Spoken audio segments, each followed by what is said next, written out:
বোকা দেখি ভয় খালে বা ঘিনেই কৰিলে নে কিয়ে নে তেখেত সদায় ওপৰতে থাকিম বুলিয়েই ভাবিছে। এনেকুৱা দ পানী বোকা পানী নগছক বুলিয়েই ভাবি আছে। আমাৰ যে এই আঙুৰটো বুটামটো যে টিপিছিলোঁ তেখেতৰ ভোট দিম বুলি, এই আঙুৰটো সঁচাকৈ কাটি পেলাওঁ লাগিছিলে। বিধায়কজন চাম বুলি দৌৰি আহিছিলোঁ, এবাৰ নোৱাৰিলোঁ। যিজন বিধায়ক মানে সঁচাকৈ আমাৰ এটা ঘিণ লাগিছে মানে। বিধায়ক আহি পেলাই ঘিণ পৰা উলটি গৈছে। আজি ১/২ কিলোমিটাৰ নহয়, এইকণ বাট আহিব নোৱাৰিলে। MLA হৈও আমাক চাব নোৱাৰিলে, বোকাকণ গুচকি আহিব নোৱাৰা কাৰণে উভতি গুচি গ'ল। বহুত দুখ লাগিছে। বেয়া পাইছোঁ, দুখ পাইছোঁ, মনত আঘাত পাইছোঁ। আমি আৰু বহুত আশা আহিছিলোঁ। দুটা নাতিনী আৰু মোৰ ল'ৰাই ধৰি আনিছে। মই আহিব নোৱাৰা ভৰিয়ে আৰু চাল ছিগি পৰি পেলাই ভিতৰতে পৰি ছিগি এতিয়া ডাক্তৰে বেজি দি থৈ গৈছে, দৰৱ দি থৈ গৈছে। চাম বুলি আশা কৰি ইয়াতে বহি আছোঁ। বিধায়ক আহি পেলাই ঘিণ পৰা উলটি গৈছে। আজি ১/২ কিলোমিটাৰ নহয়, এইকণ বাট আহিব নোৱাৰিলে। বেয়া পাইছোঁ, দুখ পাইছোঁ, মনত আঘাত পাইছোঁ।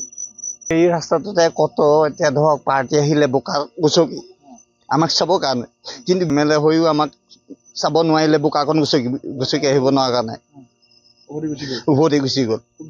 বহুত দুখ লাগিছে। ময়ো ঘৰৰ পৰা মানে গৰু গাই খেৰ চেৰ দি বিধায়কজন চাম বুলি দৌৰি আহিছিলোঁ, এবাৰ নোৱাৰিলোঁ। বিধায়ক আমি মানে এইবাৰ আমাৰ সমষ্টিৰ পৰা মানে জিকি গ'ল। যিজন বিধায়ক মানে সঁচাকৈ আমাৰ এটা ঘিণ লাগিছে মানে ক'বলৈ।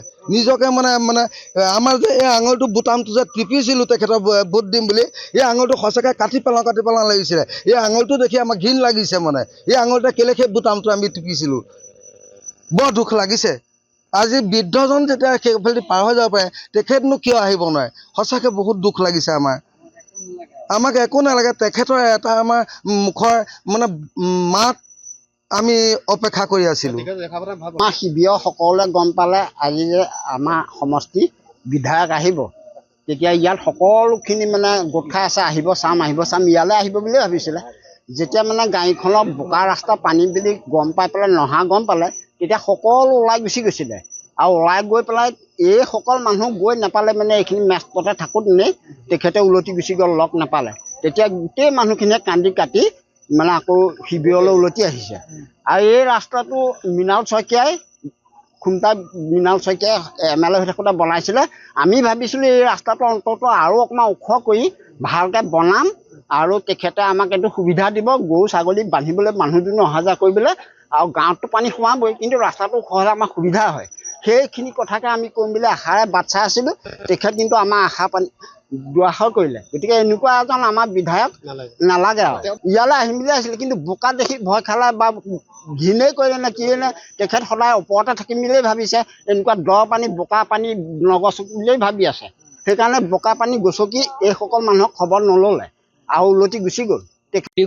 ৱাৰ্ডৰ ঘুলীয়ামাৰী স্কুলত থকা ৰাইজসকলক মাতষাৰ দিব নোৱাৰিলে। প্ৰায় মানে এখেতসকলে কৈছে যে 150 মিটাৰ হ'ব। 150 মিটাৰ নহয়, ইয়াৰ পৰা আপোনালোকে এতিয়াও জোখ মাখ কৰক, 50 মিটাৰেই হ'ব। এই স্কুলৰ পৰা 50 মিটাৰৰ পৰা আঁতৰি ঘূৰি গ'ল। সেইটো অলপমান দুখ লাগে। গতিকে তেখেত নহাটোত আমি অলপ দুখ পাইছোঁ। আৰু তেখেতে মৃণাল শইকীয়াদেৱে আমি পাইছোঁ পানীত, তেখেত আহি বৃদ্ধসকলক লাখুটি ছাতি এনেকুৱা বস্তু আমাৰ হাততে দিছিলে। তেখেতে নিজৰ হাতেও বিতৰণ কৰি যোৱা উদাহৰণ আছে। আজি আমাৰ বিশেষকৈ খুমটাই সমষ্টিত মৃণাল শইকীয়াৰ নিচিনা দ্বিতীয় বিধায়ক এজন আৰু নোলাব নেকি। গতিকে তেখেতৰ যিখিনি কথা সেইখিনি আমি মৃত্যুকাললৈকে পাহৰিব নোৱাৰোঁ।